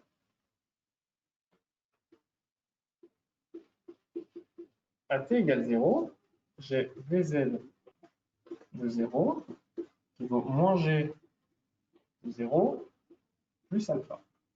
Moins g fois 0, ça vaut 0, donc ne vaut que alpha. Quelle est la valeur de ma vitesse au temps 0? Ouais, au temps 0, c'est-à-dire juste au moment où, imaginons que ma main disparaisse, la vitesse de l'objet est nulle. Et donc, du coup, je veux que la vitesse de mon objet au temps 0 soit nulle. Du coup, je vais dire alpha égale 0. J'ai utilisé ce qu'on appelle la condition initiale. La condition initiale, ici, c'était que ma vitesse soit nulle au temps 0 pour trouver la valeur de la constante alpha. Si j'avais poussé l'objet vers le bas, je lui aurais donné une certaine vitesse au début, et de cette manière, j'aurais obtenu une valeur non nulle de la constante alpha. Voilà, donc dans mon cas, alpha égale 0, et donc du coup, je peux juste l'enlever ici pour l'obtenir comme ça. Hop. Donc du coup, j'ai ma vitesse qui, à n'importe quel temps donné, vaut moins gt. On voit donc qu'elle devient de plus en plus grande. Voilà, donc elle croît avec le temps. Hop. Oui, dans ce cas-là, elle décroît, c'est pas faux. Mais elle devient, en valeur absolue, elle devient de plus en plus. Mais elle décroît avec le temps, elle devient de plus en plus négative. Voilà, voilà. Maintenant, ma vitesse, je sais que c'est aussi la dérivée de ma position, Rz, par rapport au temps.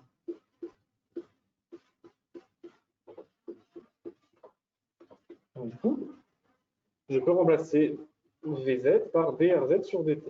Et maintenant, je peux effectuer exactement la même chose qui nous a permis de passer de dvz sur dt à vz, cette fois-ci avec une fonction éventuellement un tout petit peu plus compliquée.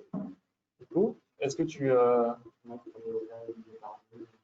Ouais, c'est ça. Moins g t au carré divisé par 2 plus une constante que je vais appeler bêta. Hop. Je vous laisserai vérifier que ça, une fois dérivé, nous donne bien moins gt. Voilà. Et maintenant, on va faire exactement la même chose pour trouver la valeur de bêta. Donc pour ça, il y a quelque chose que j'ai oublié de faire ici, c'est de dire où était mon 0 sur l'axe Z, où est mon origine. Imaginons que je vais la mettre ici. Ça, ce sera mon origine, mon 0. Alors, à t égale 0, hop, ça, mon objet est à une certaine hauteur que je vais appeler h. H est donc la distance ici.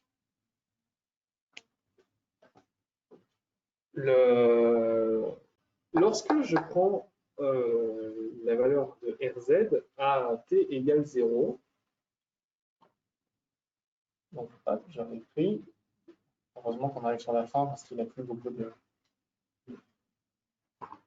Là, ça va mieux.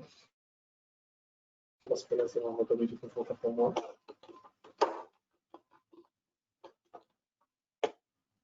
On a dit que Rz de t était égal à moins g t carré sur 2 plus bêta à t égale 0.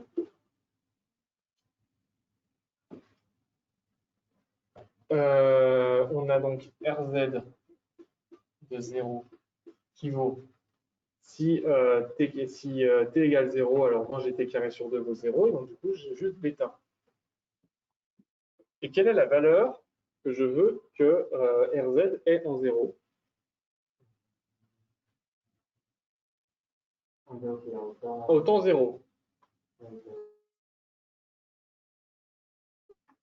Donc du coup, mon bêta, en fait, sera H. Je peux le réécrire ici. De la façon suivante. Hop, hop. Donc voilà, là, j'ai la trajectoire exacte de ma chute libre. À n'importe quel temps donné, je connais la position de l'objet lors de sa chute. Et c'est ça, la mécanique, c'est réussir à trouver la position de l'objet lors de sa chute. Il existe un nombre incalculable d'autres exemples, résolubles ou non résolubles. La semaine prochaine, puisque je n'aurai pas le temps de le faire aujourd'hui, on va voir, enfin je dis on, ce ne sera pas moi, mais vous verrez le cas d'un lancer, et je le lance avec une certaine vitesse, dans ce sens-là, on va voir que la trajectoire de l'objet va faire une sorte de cloche qu'on appelle une parabole. D'autres exemples sont donnés par ce qu'on appelle des oscillateurs. Par exemple, je prends un mur et je mets un ressort avec au bout une masse M, et je tire sur la masse, hop, comme ça. La masse, le ressort va retirer la masse vers lui, mais à cause de l'inertie, celle-ci va aller un peu trop loin, du coup le ressort va la repousser, puis la retirer, puis la repousser, et on va avoir un mouvement qu'on appelle oscillatoire ou harmonique. Ça, c'est un exemple qui est très très important. Un autre exemple assez important en mécanique, c'est le pendule. Je prends un axe et je mets dessus un objet, hop, comme ça, et mon objet va osciller, comme ça, comme sur les vieilles pendules. Et en fait, avec un exemple aussi simple que celui-ci, ou celui du pendule, on est déjà plus capable de résoudre les équations. Ça, on peut le faire. Ça, on peut le faire. Ça, on ne sait plus.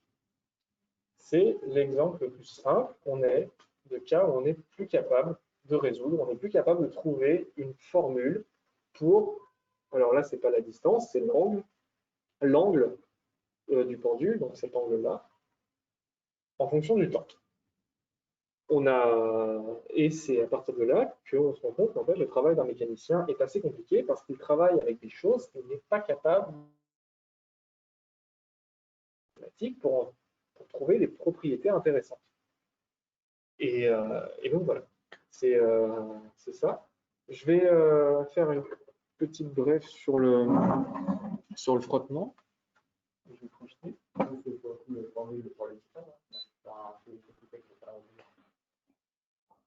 Qu'est-ce qui fait qu'on ne peut pas le résoudre? C'est le fait que l'équation est trop complexe. En fait, on peut mettre ça en équation en utilisant la loi de Newton. Sans prendre en compte le frottement. Non. Et en fait, juste en mettant ça, sans prendre quoi que ce soit, pas de frottement, par contre, le principe que la corde a une masse négligeable, vraiment en faisant toutes les approximations possibles, on n'arrive quand même pas à résoudre. La solution est trop compliquée. En fait, ça nous donne une équation qui nous dit, alors du coup, c'est plus un V, c'est une vitesse angulaire qu'on appelle oméga. Enfin, bref, c'est la dérivée seconde par rapport au temps de l'angle. L'angle, on a tendance à l'appeler θ. Et c'est égal à une constante qu'on appelle K, fois le sinus de l'angle θ. Et rien que cette équation-là, elle est déjà beaucoup trop compliquée pour qu'on sache la résoudre juste avec des... Ce qu'on fait, on part du principe que θ est petit, et donc du coup, on ne peut pas prendre n'importe quel mouvement du pendule. On doit uniquement prendre des mouvements très petits. Et là, on est capable d'obtenir une bonne solution. En fait, on a exactement la même solution que l'oscillateur harmonique, que le ressort. Mais si on prend θ de n'importe quelle taille, on n'a plus ça. Et en fait, ça vient du fait que le pendule a quand même des comportements assez particuliers. C'est-à-dire qu'un pendule, si je le lâche tranquillement, il va juste osciller. Si je le lâche en lui donnant une vitesse initiale, il va éventuellement commencer à tourner. Et si je lâche depuis tout en bas, il va pas bouger. Mais si je lâche depuis tout en haut, il ne va pas bouger non plus, jusqu'à ce que je lui donne une toute petite impulsion et que là, il va commencer à tourner. Et donc tout ça, ça fait vraiment des mouvements qui sont très très intéressants. Et on a même des cas de pendules qu'on appelle les doubles pendules, qu'on aime bien aussi. On prend un pendule sur un pendule, et ça fait vraiment des choses très très très jolies. Ça fait vraiment des trajectoires très intéressantes. Alors, pourquoi tu ne marches pas, toi, là? Bon, ça. Hop. Alors, est-ce que je peux dupliquer mon écran? Oui. Hop. Voilà. Est-ce qu'on voit? On ne voit toujours pas.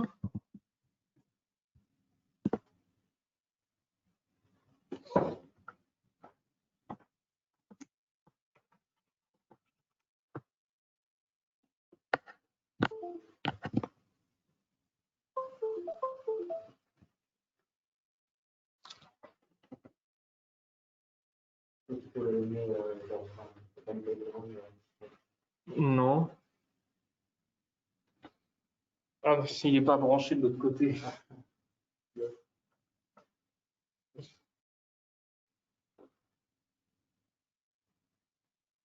Voilà. Hop. Voilà, voilà. Alors, comment est-ce que je peux éventuellement fermer l'auto-meeting? Non. Bon, ok. Alors, l'idée est la suivante. J'ai ici un diagramme qui me montre dans lequel, en fait, j'ai tracé Z. Donc moi, je l'ai appelé RZ, mais on peut l'appeler juste Z. La position, la hauteur de l'objet en fonction du temps. Et là, j'ai tracé le temps. Là, Z0, ce que moi j'ai appelé H. J'ai changé mes notations pendant le cours. Et donc, du coup, j'ai mon objet là, qui est le petit point bleu. On va voir que dans le temps, il va se mettre à tomber. Comme ça, de cette manière. Donc, après 0,8 secondes, il sera ici. À 1 seconde, il sera là. Donc, c'est 2 mètres de haut. Et il arrivera au niveau de z égale 0, qu'on peut voir le sol, à environ 2,2, entre 2,2 et 2,25 secondes. Voilà. Maintenant, si à chaque instant, je suis capable de tracer les coordonnées du point sur ce graphique, donc avoir mon z en fonction de t, j'obtiens cette courbe-là. Hop. Donc on voit bien que c'est la courbe qui est suivie par l'objet lors de sa chute. Et maintenant, la question que je veux en venir, en fait, c'est on va se rendre compte d'une chose. Là, l'objet, il va accélérer indéfiniment. Il ne va jamais s'arrêter d'accélérer, et il va même arriver à un moment, avec vraiment ce système d'équations extrêmement simple, où l'objet va dépasser la vitesse de la lumière. Bien entendu, c'est faux, bien entendu, ça ne marche pas. Et on voit, par exemple, lorsqu'on fait un saut en parachute ou ce genre de choses, qu'il arrive une vitesse qu'on appelle la vitesse terminale, à partir de laquelle on arrête d'accélérer. C'est vraiment la vitesse maximale qu'on peut atteindre en chute libre. Et pour obtenir cette vitesse, on a besoin d'utiliser un modèle un peu plus complexe qui utilise du frottement. C'est-à-dire qu'au lieu d'avoir mon df sur dz, d'avoir mon dvz sur dt égale à moins mg, je vais avoir ça plus une seconde force que je vais appeler ff, parce que c'est une force de frottement.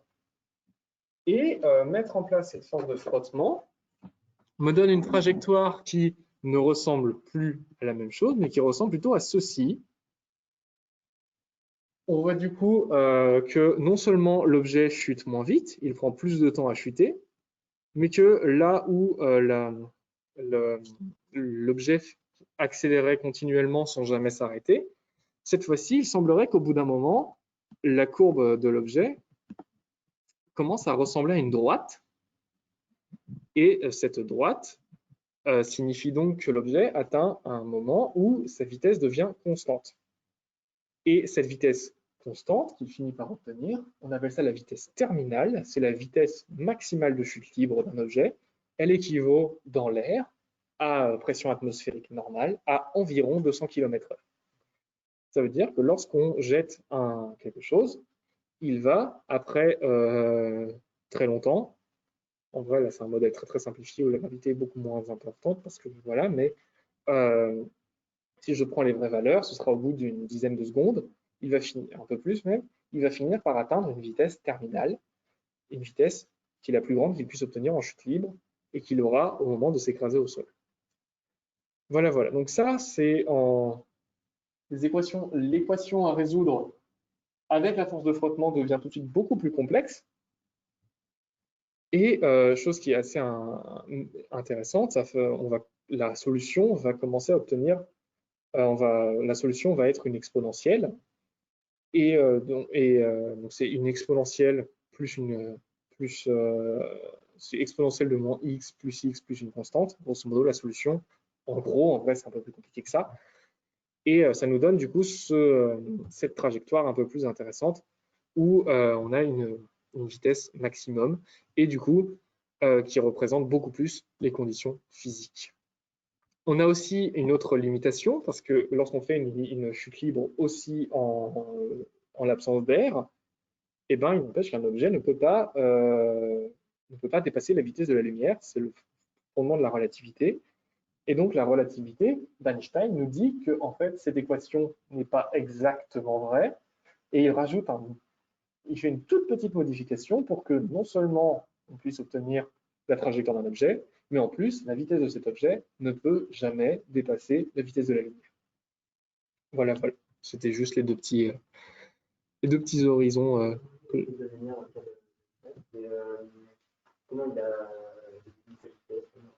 Comment il a défini cette vitesse, Einstein? En fait, c'est à partir des équations de Maxwell de l'électromagnétisme. C'est-à-dire que, en fait, on s'est rendu compte que le champ électromagnétique, il est généré donc par des charges électriques, et si on lui enlève ces charges, eh ben, il a tendance à se considérer comme une onde. Et cette onde, elle se propage dans l'espace, et on peut du coup lui donner une vitesse. Et cette vitesse, c'est la vitesse de la lumière. On s'en est rendu compte, et c'est la démonstration fondamentale que la lumière est une onde électromagnétique, qui fait que Maxwell a juste révolutionné la physique en son temps. Et en fait, le truc, c'est que les Maxwell, lorsqu'on essaie d'appliquer plus ou moins la mécanique de Newton, ça ne marche pas très très bien. Du coup, Einstein s'est dit, et si la vitesse de la lumière était une constante qu'on ne peut dépasser? Et à partir de là, il a fondé toute sa théorie de la relativité. Que quoi, qu'on ne puisse pas dépasser la vitesse de la lumière, on l'a jamais observé. C'est comme tout dans la physique, c'est-à-dire que tant qu'on n'a pas observé de contre-exemple, pour l'instant, rien n'a dépassé la vitesse de la lumière. Théoriquement, on a théorisé des trucs un peu particuliers, un peu fancy, comme on peut dire, qui est un truc qui s'appelle par exemple les tachyons, qui sont des particules qui remontent le temps, qui ne peuvent se déplacer que plus vite de la lumière. Si tu les fais déplacer moins vite que la lumière, ça fait des trucs bizarres. On n'a jamais observé ça de toute notre vie. Voilà. Donc c'est vraiment la physique. Expérimentalement, rien ne serait s'approcher de la vitesse de la lumière. Pour aller à la vitesse de la lumière, il ne faut pas avoir de masse, de base. C'est un prérequis. Voilà, voilà. Alors maintenant, je vais arrêter le partage. Je vais arrêter l'enregistrement.